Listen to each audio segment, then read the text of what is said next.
I'm on citrate. Blessings, some blessings, you call me blessings. These my blessings can all be touching. I know my level, my man, don't stress me.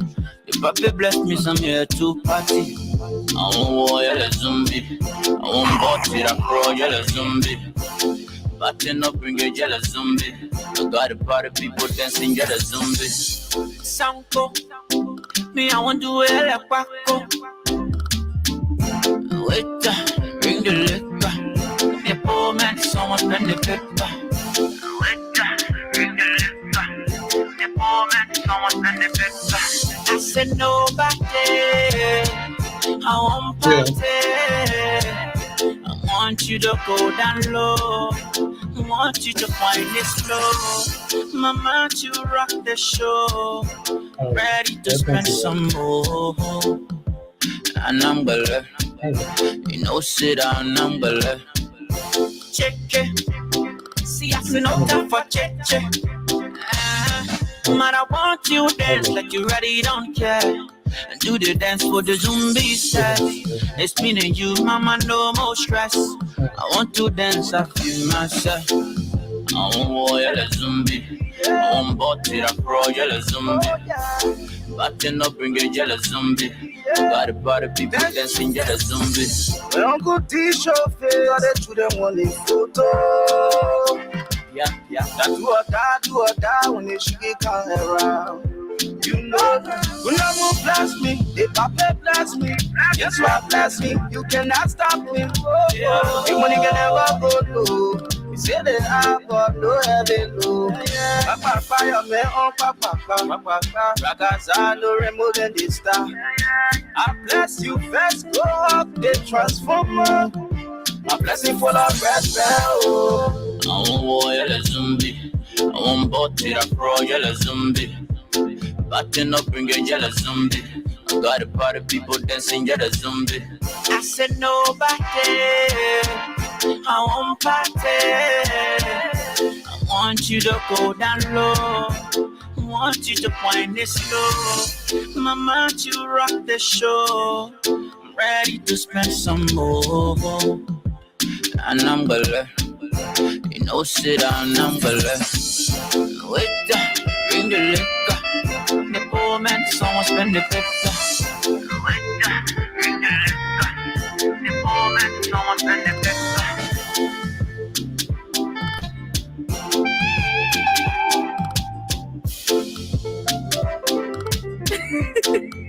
Yes, beats.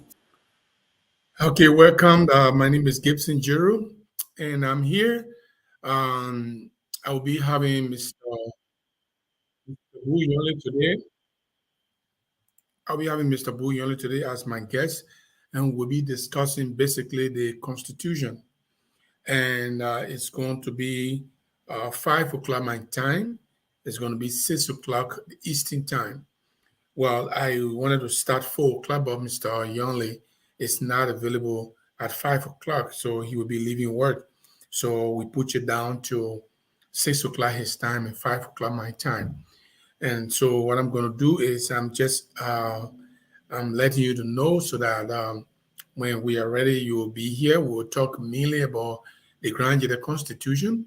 We discuss it. We go in the Constitution and try to provide enlightenment, education for people who do not understand the Constitution. Sometimes constitutions are written broadly, or sometimes it can be very narrow, or it can be both. You know, sometimes some provisions in the Constitution can be blurred. When the blurred mean there's no clear understanding. This is why we have, like, for instance, in a country, you have the Supreme Court of a country to be the only body that will look at the Constitution and meet, and maybe 5 or 9 members of the Supreme Court will meet and say, you know what, the Constitution said this, and it is confusing. How do we interpret it for it to be clear? What is the intent of this? The people who wrote the Constitution. What is the spirit of the Constitution? Okay, so what is a letter of the Constitution? Because there are three things you need to look at when you're reading the Constitution. You look at the letter of the Constitution, you look at the spirit of the Constitution, and you look at the intent. Now, the intent is what was on the mind of the people who wrote it, what situation they were facing at the time, and how they want to solve that situation. So the intent they have for that constitutional provision, it is very important. For that's why in the United States they have constitutional writers' history. So what they wrote before they even that whatever they wrote became part of the U.S. Constitution. It is in the record. People can go and read it. When you go to school in America, for those of you who went to high school in America, those of us who went to college in America, we have seen how certain constitutional writers or members of the Constitutional Convention, how whatever they wrote and how it was transformed. So the intent of the Constitution of the provision is very, very important as the spirit. What is it? What is it that the Constitution want to achieve? How is it democracy? Is it peace? Is it freedom? So what is the spirit of the Constitution? And then the letter of the Constitution is how the Constitution is writing, the English, the punctuation mark, the spelling of the words, the phrases of the word. Those are the letter of the Constitution. So some people read the Constitution from the letter. They just read the letter of the Constitution. That means they read it purely as they see it. And so they interpret it the way they read it. And there's somebody who look at the intent of the Constitution and say, no, even though the Constitution said that, but what were they trying to achieve? What was the intent for which they wrote this? And then another person will say, you know what? I see what you're talking about, the intent. I see what you're talking about, the spirit. I mean, the letter of the Constitution. But what is the spirit? How did they intend? Was it intended for peace? Was it intended for chaos? Was it intended for democracy? Was it intended for dictatorship? So the people look at those things and interpret the Constitution. If you do that, that was called a holistic interpretation of the Constitution. And for the next few days, I'm going to be talking about the Constitution, how it is affecting our organization, how we need to read and understand it, because we all have different understanding of the Constitution. Somebody read the Constitution and read it literally. I mean by the letter. They don't care about what the intent of the Constitution is. So let me give you an example of an intent of the Constitution. So the Constitution says that the General Assembly should elect the Election Commission. Now, in our one statement I just made, there are three things you're going to find. They say the Election Commission shall be elected by the General Assembly. So if you look at it, there's a letter of the Constitution. The words that you read, the sentence, the punctuation mark, the exclamation mark, the whatever you see, the spelling of the words, the kind of words they use, the kind of phrases they use, the kind of clauses they use. These are the letter of the Constitution. It's in that the General Assembly shall elect members of the Election Commission. But then there's an intent and there's a spirit. So let's look at the spirit of the Constitution. Why will the General Assembly shall elect the Election Commissioner? So the spirit of it is to give the Election Commission a sense of belonging, a sense of authority from the General Assembly.